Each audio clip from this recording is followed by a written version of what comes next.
श्री शिवाय नमस्तुभ्यम। भगवान शिव की कृपा प्राप्त करने के लिए प्रदोष व्रत से उत्तम और कोई मार्ग नहीं है। जब यह व्रत रविवार के दिन पड़ता है तो इसे रवि प्रदोष भी कहा जाता है, जो स्वस्थ और दीर्घ आयु और मान सम्मान का वरदान लेकर आता है। जब रविवार की ऊर्जा और महादेव की शक्ति एक साथ मिलती है तो वह दिन रविवार प्रदोष बन जाता है। ज्योतिष शास्त्र में सूर्य को आत्मा और शिव को परमात्मा माना गया है। इस दिन व्रत रखने से न केवल चंद्र दोष दूर होते हैं, बल्कि सूर्य की कृपा से समाज में पद प्रतिष्ठा और आरोग्य अच्छे स्वास्थ्य की प्राप्ति होती है। इस बार फाल्गुन मास के शुक्ल पक्ष का प्रदोष व्रत 1 मार्च रविवार को पड़ रहा है। त्रयोदशी तिथि का आरंभ 1 मार्च 2026 को सुबह से ही हो रहा है।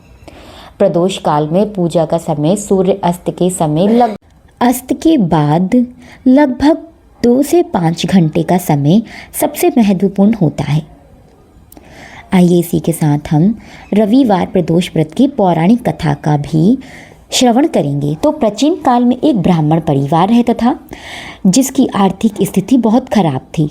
उस ब्राह्मण की मृत्यु के बाद उसकी विधवा पत्नी अपने पुत्र के साथ भिक्षा मांगकर जीवन यापन।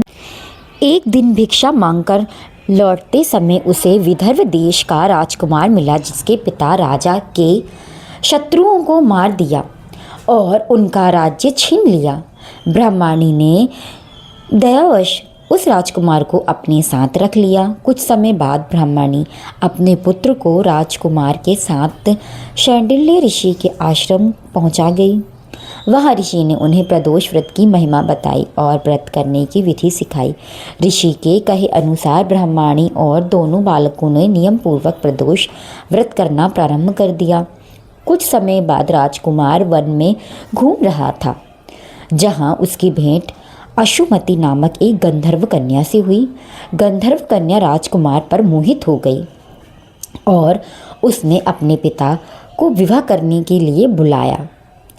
राजकुमार के सत्य का सच पता चलने पर गंधर्व राज ने अपनी पुत्री का विवाह उससे करा दिया। इसके बाद राजकुमार ने गंधर्व सेना की सहायता से अपने शत्रुओं को परास्त कर दिया और अपना खोया हुआ राज्य वापस पा लिया।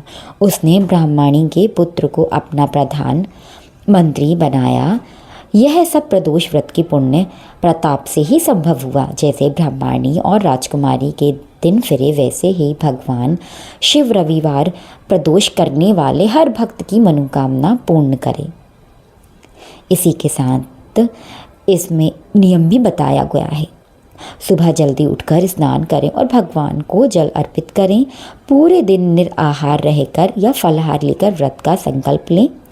प्रदोष काल यानी शाम के समय शिव मंदिर जाएं और घर पर मिट्टी की शिवलिंग बनाकर अभिषेक करें। पंचामृत, दूध, दही, शहद, घी, शक्कर से महादेव का अभिषेक करें और बिल्व पत्र अर्पित करें और शिव चालीसा रविवार की कथा का पाठन भी अवश्य ही करें। इसी तरह की प्रदोष की एक और मार्मिक कथा का हम बड़े ही प्रेम पूर्वक श्रवण करेंगे। प्राचीन काल की बात है। एक नगर में एक अत्यंत निर्धन ब्राह्मणी रहती थी, जिसका पति अल्प आयु में ही परलोक सिधार गया था और एक छोटा पुत्र था। वह ब्राह्मणी इतनी गरीब थी कि उसके पास खाने के लिए अन्न का एक दाना भी नहीं होता था। वह सुबह शाम तक भिक्षा मांगती और जो कुछ भिक्षा में मिलता उसे अपने पुत्र का पेट पालती। एक बार की बात है, त्रयोदशी तिथि थी। वह ब्राह्मणी सुबह से भिक्षा के लिए निकली, लेकिन उस दिन उसे कहीं भी अन्न या धन प्राप्त नहीं हुआ। शाम ढलने को थी। वह भूख से व्याकुल अपने पुत्र को लेकर घर लौट रही थी। वह अनजाने ही निराहार भूखी थी, जो कि प्रदोष व्रत का मुख्य नियम था। रास्ते में उसे एक भव्य मंदिर दिखाई दिया। वहाँ एक तेजस्वी सन्यासी, जो साक्षात भगवान शिव का स्वरूप माने जाते थे, बैठे थे। ब्राह्मणी ने सोचा कि शायद यहाँ कुछ खाने को मिल जाए। वह सन्यासी के पास गई और अपनी दीन दशा को सुनाने लगी।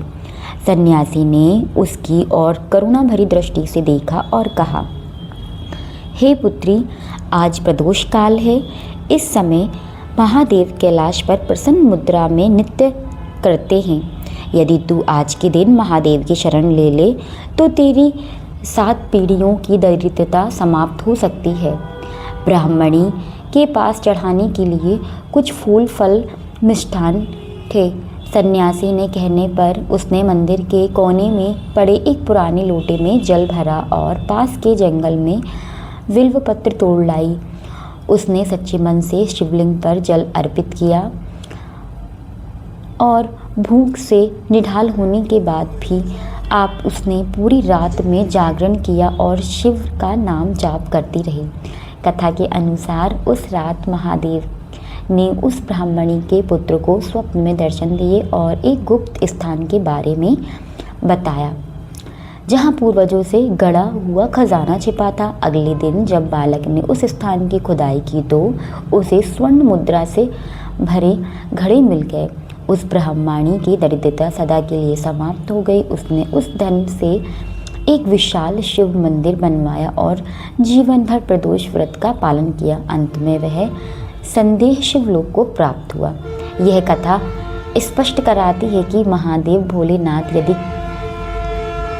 यदि कोई अनजाने में भी यह प्रदोष के दिन भूखा रहकर व्रत की स्थिति में आता है, उनके सम्मुख एक लोटा जल और श्रद्धा के 2 आंसू अर्पित करता है तो वे उनके प्रारब्ध के लेख को ही बदल देते हैं। प्रदोष काल में शिव जी की पूजा इसलिए फलदायी है क्योंकि इस समय वे अपने नटराज स्वरूप में होते हैं और अत्यंत दयालु भाव में होते हैं।